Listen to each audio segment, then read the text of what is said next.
12 जून 2025 दोपहर के ठीक 1:30 बजे एयर इंडिया की फ्लाइट AI-171 अहमदाबाद के सरदार वल्लभ भाई पटेल इंटरनेशनल एयरपोर्ट के लोडिंग बे से बाहर निकलती है।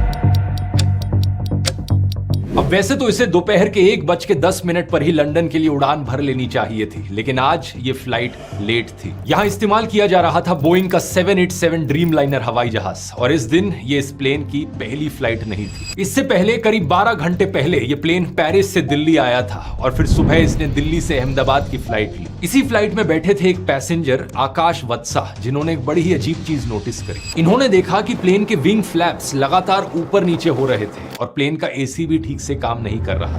This AC is not working. Look at everyone. बाद में इन्होंने इस इंसिडेंट का वीडियो भी सोशल मीडिया पर शेयर किया। इनका कहना था सिर्फ एसी ही नहीं, प्लेन का एंटरटेनमेंट सिस्टम, रिमोट कंट्रोल कुछ भी ढंग से काम नहीं कर रहा था। In-flight entertainment is not working. Nothing is working. Nothing at all. लेकिन फॉर्चुनेटली 11:16 पर यह फ्लाइट अहमदाबाद में सेफली लैंड कर जाती है। करीब 12:20 पर इस प्लेन की रिफ्यूलिंग करी जाती है और एग्जैक्टली 42 मिनट्स का समय लगता है इस प्लेन में फ्यूल भरने में, जो कि यूजुअल से थोड़ा सा ज्यादा है। आमतौर पर 30 से 35 मिनट का समय लगना चाहिए। एक DGCA के ऑफिशियल बाद में इंडियन एक्सप्रेस को बताते हैं कि ये कोई आउट ऑफ ऑर्डिनरी चीज नहीं थी, थोड़ा सा ज्यादा समय लग सकता है फ्यूल भरने में एक ऐसी मैक्स पेलोड फ्लाइट के लिए। लेकिन जब फ्यूल भर रहा था, पैसेंजर्स प्लेन में चढ़ रहे थे। एग्जैक्टली 242 लोग इस प्लेन में चढ़ते हैं। 230 पैसेंजर्स, 10 क्रू मेंबर्स और 2 पायलट्स। प्लेन की कमांड संभाले हुए थे कैप्टन सुमित सबरवाल, जिनके पास 8200 आवर्स का फ्लाइंग एक्सपीरियंस था।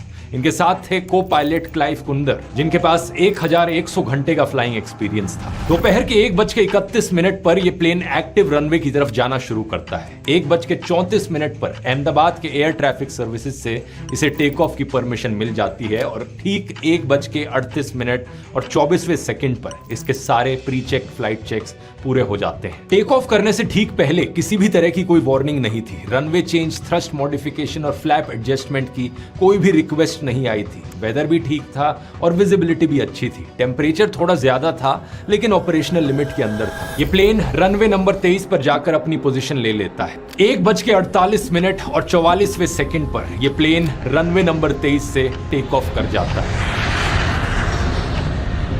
अगर आप इस इंटरनेशनल एयरपोर्ट को सैटेलाइट इमेजरी से देखेंगे तो आपको दिखेगा कि इसमें एक ही रनवे है और चारों तरफ ये एयरपोर्ट घिरा हुआ है रेजिडेंशियल एरियाज। इन 1:38:55 पर प्लेन हवा में 625 फीट की हाइट पर पहुंचता है, लेकिन इससे ऊपर नहीं जा पाता। कुछ ही सेकंड्स बाद पायलट्स एयर ट्रैफिक कंट्रोलर को कॉल करके कहते हैं, Thrust not achieved. Falling. Mayday. इसके बाद प्लेन का ATC से कांटेक्ट टूट जाता है और ATC फिर से कांटेक्ट करने की कोशिश करता है, लेकिन उधर से कोई जवाब नहीं मिलता। 1:39 पर प्लेन नीचे गिरने लगता है और सिर्फ 34 सेकंड्स, टेक ऑफ करने के सिर्फ 34 सेकंड्स बाद ये प्लेन एयरपोर्ट से लगभग 1.5 किलोमीटर दूर रेजिडेंशियल एरिया मेघनानी नगर में BJ मेडिकल कॉलेज के एक हॉस्टल में जाकर क्रैश कर जाता है और इस हॉस्टल में आग लग जाती है।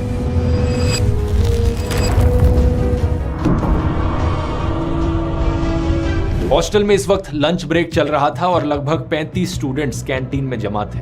एकदम से प्लेन आकर कैंटीन से टकरा गया। किसी स्टूडेंट को समझ नहीं आया कि ये क्या हुआ। वहां पास रहने वाले लोगों ने बताया कि जब प्लेन मेडिकल कॉलेज के हॉस्टल से जाकर टकराया तब एक बहुत ही तेज आवाज सुनाई दी और उन्हें लगा कि जैसे कोई भूकंप आ गया हो। जब उन्होंने बाहर आकर देखा तो चारों तरफ सिर्फ धुआं था और जमीन पर मलबा पड़ा हुआ था। प्लेन में मौजूद सभी लोगों में से सिर्फ एक पैसेंजर जिंदा बचे, विश्वास कुमार रमेश, एक ब्रिटिश सिटीजन जो इमरजेंसी एग्जिट के पास सीट नंबर 11A पर बैठे थे। इनका कहना है कि प्लेन के जिस साइड इनकी सीट मौजूद थी, प्लेन का वो हिस्सा चांस की बात है जमीन की तरफ गिरा। उन्हें बाहर खाली जगह दिखी तो वो इमरजेंसी एग्जिट से बाहर आ गए, लेकिन प्लेन का दूसरा हिस्सा दीवार से ब्लॉक था। इसी कारण से कोई और बाहर नहीं आ पाया। सरकार ने अभी तक ऑफिशियल टोल नहीं बताया है एग्जैक्टली कितने लोग यहाँ मारे गए, लेकिन अनुमान है कि ये नंबर 270 से भी ज्यादा होगा। ये प्लेन क्रैश इतिहास के पन्नों में लिखा जाएगा दुनिया के सबसे खौफनाक क्रैशेस में से एक।